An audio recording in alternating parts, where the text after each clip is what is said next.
Hello and welcome back to the NastyMetalProductions channel here at YouTube, and welcome to another Friday review. And today I am finally getting around to reviewing Imminent, which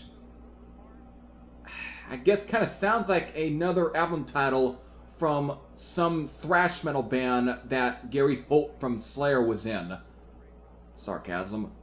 Alright, again, it's from Anvil. Again, it is their 19th studio album, which was released just last week, which would have been Friday, May 20th, through, of course, AFM Records. So, without further ado, let me get into my overall thoughts on Impact is Imminent from Anvil. Okay, so before I really get into any of my overall thoughts on Impact is Imminent, you know what I have to do. I have to do a track listing rundown so I can tell you folks what are the songs are on this album, how many songs are on this album, and what's the time length for this album. And since we have about pretty much 14 songs, at least for every copy, even though the final song here is listed on the back of the CD as a bonus track, it's on every single copy of the album. That includes the record copy and the CD, and I guess maybe even onto cassette, but also digitally. It's on every copy. So we have, again, 14 songs. It all clocks in at the length of 49 minutes and 45 seconds. And of course, if you strip away the bonus track, it would only be 13 songs, and of course would clock in at least around 47 minutes. Actually, I checked, it was 47 minutes and 7 seconds. So these 14 songs are, of course, begins with Take a Lesson, Go Shadow, Another Gunfight, Fire Rain, Teabag, Don't Look Back, Someone to Hate, Bad Side of Town, Wizard's Wand, Lockdown, Explosive Energy, The Rabbit Hole, Shockwave, and then finally, of course, the bonus track, Gomez. So there's your 14 songs.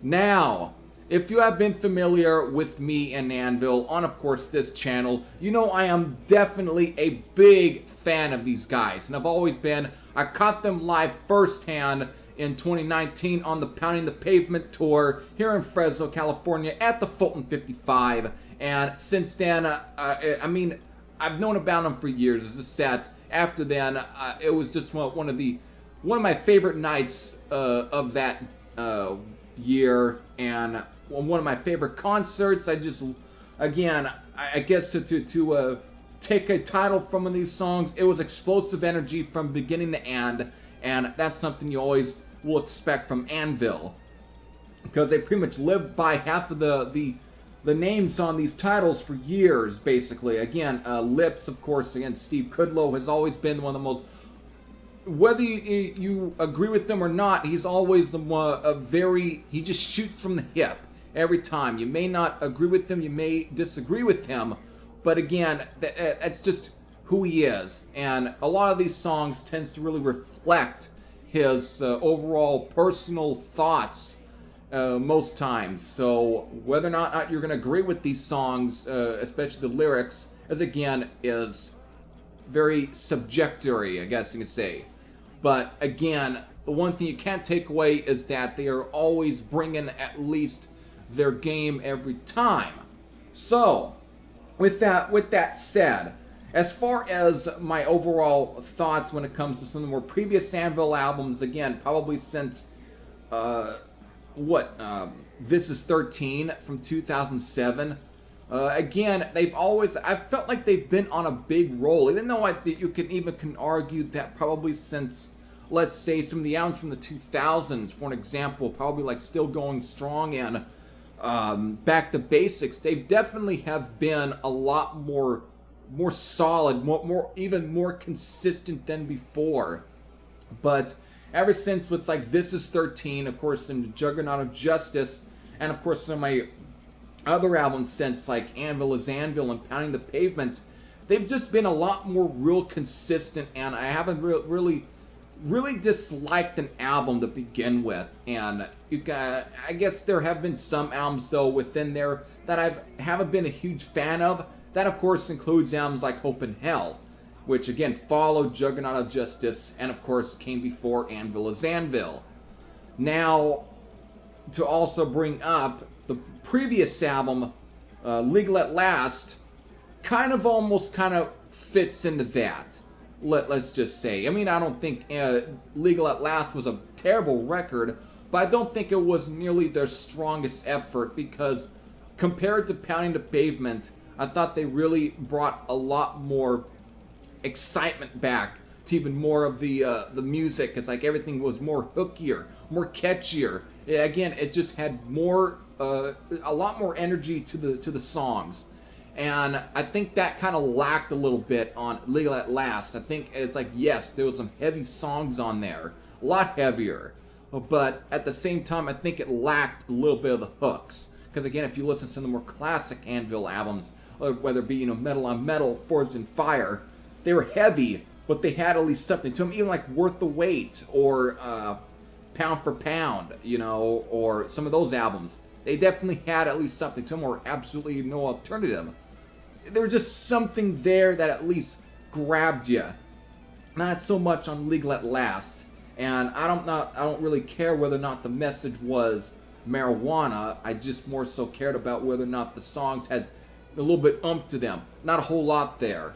But again, they have also been working with the same producers since Anvil is Anvil. Same guys that either worked with Udo's band and so on.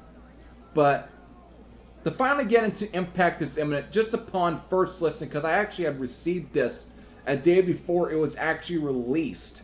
So it was absolutely crazy, but I was able to really listen to it just a day before and really give more, which was a great thing anyways, because I was able to really have the sound sink in more, because again, I wanted to give the sound as much listens as possible, and I sure did, because I had put it on my phone as well, and I just was listening to all the car rides and everything, and my god, just listening to, just from, of course, Take a Lesson, which opens up with, of course, a speech from Dave Grohl, which is actually one of his speeches he gave before introducing Anvil to some of their earlier, I guess, TV performances, after the comeback, during the Story of Anvil movie, and of course, This is 13, just that when they really were kind of getting back into the limelight again, where there was a lot more of a spotlight on these guys, after years of being real more obscure again.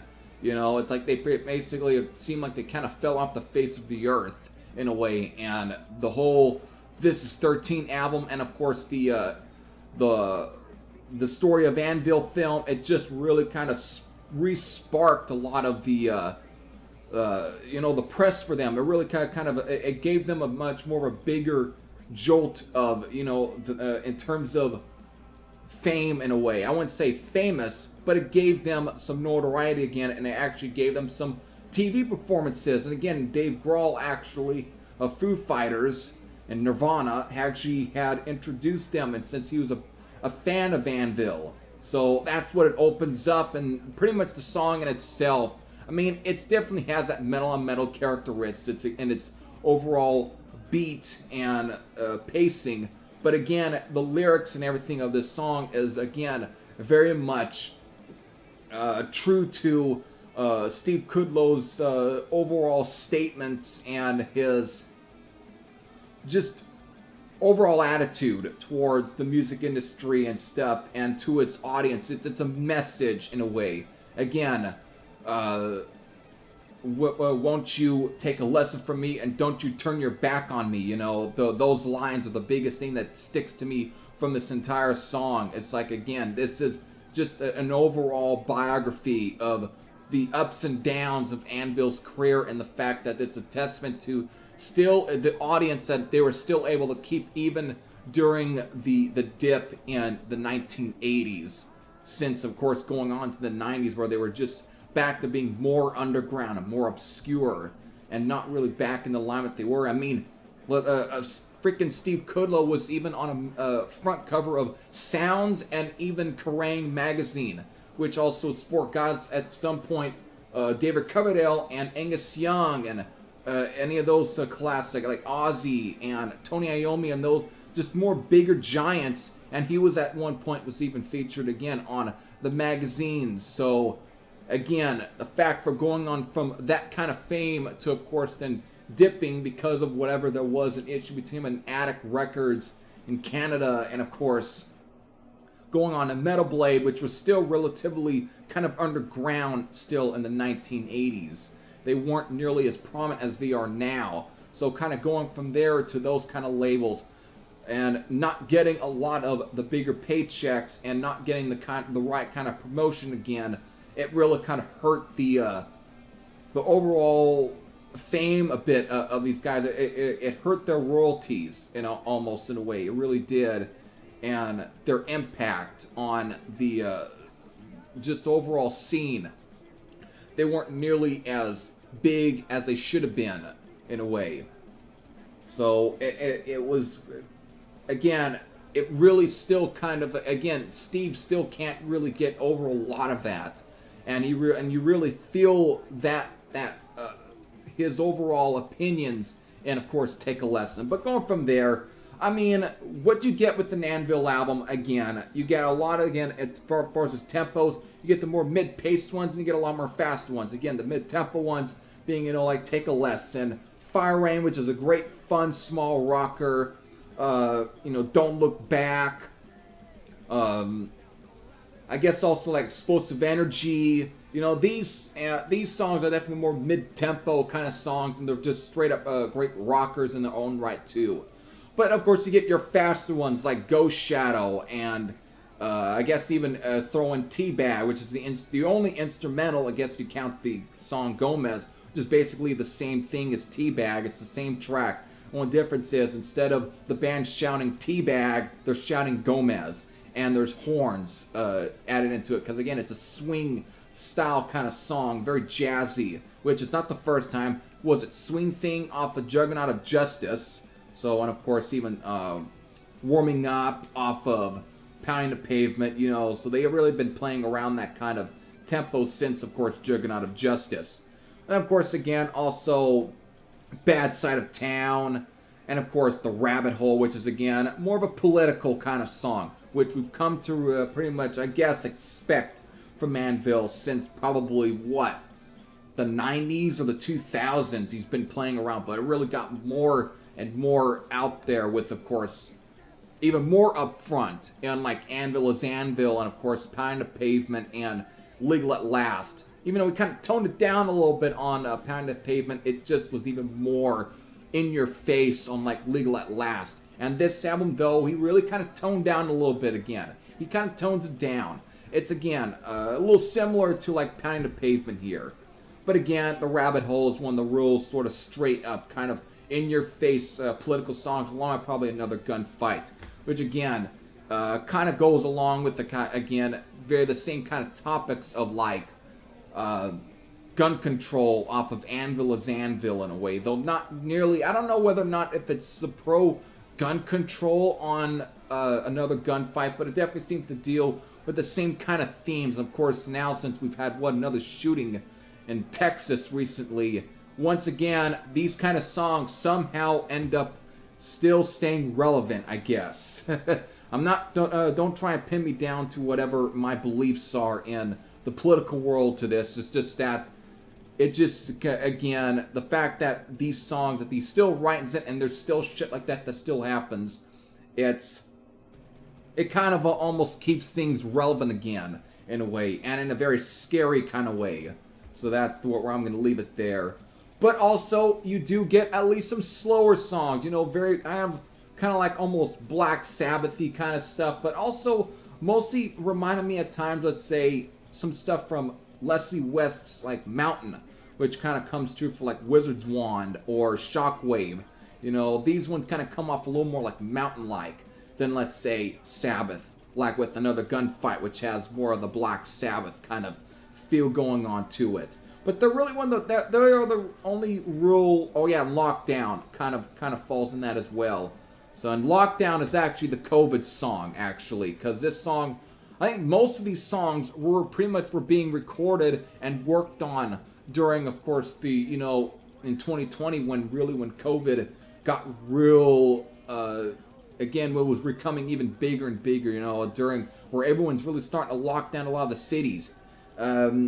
this is when most of the sound was being recorded, and it took a while for them to really finish this album in a way, because you know shows were starting to come back a bit, but still all the precautions and again the vaccines and everything. But the song Lockdown is pretty much about them, of course, the whole entire situation of COVID-19.